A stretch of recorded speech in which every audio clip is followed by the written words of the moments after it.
नमस्ते साथीहरू। ल मेरो बुढो चाहिँ बियर पिउँदै पुरा छाता अहिले चाहिँ बन्द गर्नुभयो। घाम छ के, एकदम घाम रहेछ पोर्चुगल त। आमामा यस्तो गर्मी, जुनको महिनामा नि यति गर्मी के, सेम नेपालको के। म त यता पोखराको याद आयो, यति हप हप बस हामी।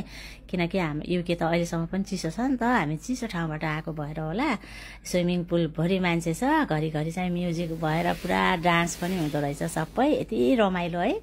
अनि छोरी र बाबु पनि उता बारतिर गयो, गर्मी भयो भन्दै फर्केर आएछ।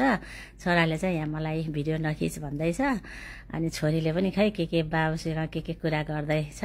बुढो चाहिँ उहाँ सुर्ती मिच्दै हुनुहुन्छ। जहाँ गए पनि जे गरे पनि मेरै नेपाल देश प्यारो भने जस्तै उहाँको लागि चाहिँ सुर्ती नै प्यारो के।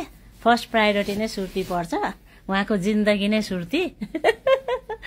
अनि त्यहाँबाट अब हामी चाहिँ 12:30 हुन लाग्यो नि त, लन्च आवर हुन लाग्यो। अब जाने भनेर अब रेडी हुँदैछौँ क्या। अब गएर अब लन्च त खानु पर्यो होइन।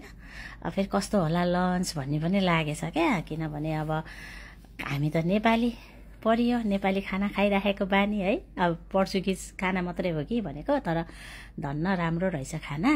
ल हामी चाहिँ हिँड्दैछ। बुढो चाहिँ हेर्नु न, जता गयो उतै बियर थापेर खाएर ल हेर्नु त नाच्दै। यस्तो रमाइलो भएछ क्या।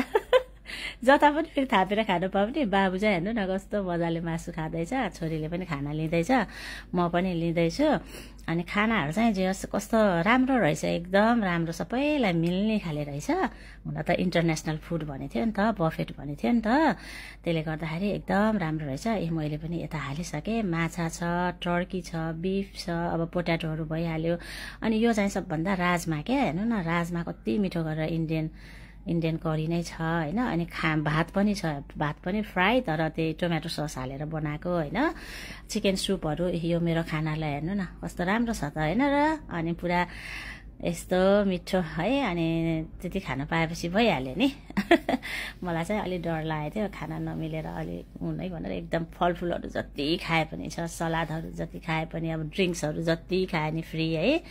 ड्रिङ्क्स कति महँगो पर्छ होइन। अब अन्त त खाँदाखेरि त महँगो हुन्छ नि त। हाम्रो युकेमा पनि त कति महँगो छ ड्रिङ्क्सलाई होइन। बफेटहरूमा सँगै खाइँदैन नि त, ड्रिङ्क्स एक्स्ट्रा पैसा तिरेर खानुपर्छ नि त। तर यहाँ चाहिँ है कस्तो राम्रो के, कति सस्तो के, सबै कुरा के, सस्तो पनि, मिठो पनि, राम्रो पनि। यहाँ पनि थाप्दै हुनुहुन्छ बुढो, अझै फेरि खाँदै हुनुहुन्छ। ल अहिलेको भ्याएर उता भ्याउनु भयो, यता भ्याउनु भयो, फेरि आएर भ्याएर।